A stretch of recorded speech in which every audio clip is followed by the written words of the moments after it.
I'm Marine Sergeant Milan. I stepped on an IED in Afghanistan. This resulted in the loss of both my legs and 2 of my fingers. As far as me deciding to serve, I was actually trying to avoid it out of high school, and I kept hearing on the news about everything going on in Iraq and Afghanistan, and started thinking, like, what am I doing? I need to do something.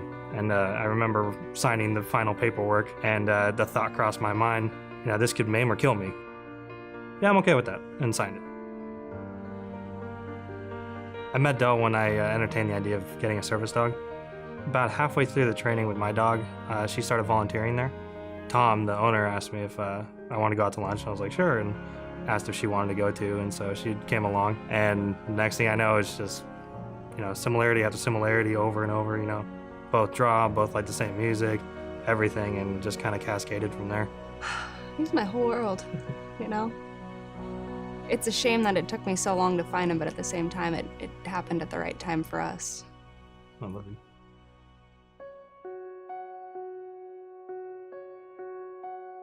The day that I got injured, we were coming back from a night observation post. Because of terrain, we couldn't adequately sweep for IEDs. Next thing I know, it was kind of like a dream, and I hit the ground and looked down, and I was like, oh, wow, I stepped on an IED. First thing that crossed my mind is like, tourniquets. I need to stop the bleeding, and I went to put them on, and my hands came up, and I saw this. My hands weren't closing. They were both completely broken. My team just jumped right to, they came running over, and then next thing I know, the bird was landing and I was out of there. I don't remember any time in Germany. Apparently I was there for three weeks to a month. I was in a coma, but went to Walter Reed, got stabilized there, and then I requested to come out to Naval Medical Center San Diego, where I did the bulk of my recovery. I started on simple prosthetics and built the strength up, but then I had a almost 2-year infection, which stopped me from walking for a long time. I'm still working at it. I'm not that great. My gait's still a little off and stuff, so.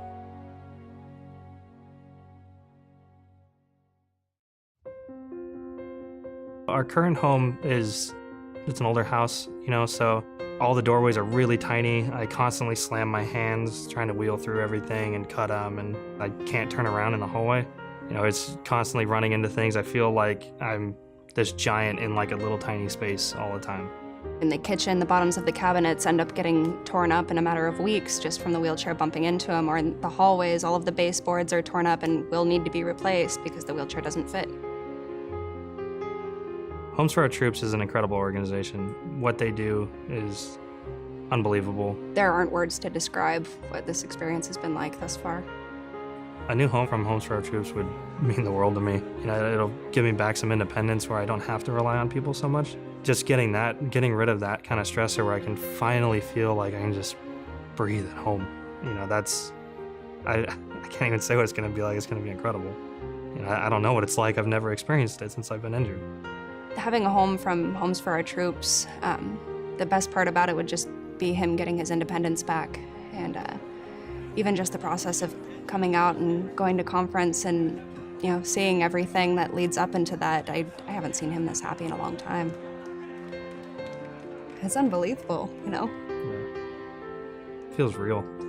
It does. All of a sudden, it's really happening. Yeah. Yeah. Homes for Our Troops is just a dream come true to work with, and they do so much giving back to the community and inspiring veterans to give back as well and pay it forward. That's one of the greatest things about the organization is the paying it forward. Encouraging veterans to help other veterans. For the future, we're hoping that once we get established, we can continue to give back, training service dogs for other veterans to help them through their issues, and definitely want to stay connected with Homes for Our Troops and help to get the word out and help to get more donors and fundraise with them and stay connected in the family. If I could talk to all the donors and supporters of Homes for Our Troops right now, I would say don't ever stop what you're doing. What you're doing is incredible, and you're giving back the independence to vets like myself and many, many more to come. Just keep on doing it, and what you're doing is a fantastic thing. And I couldn't be more appreciative.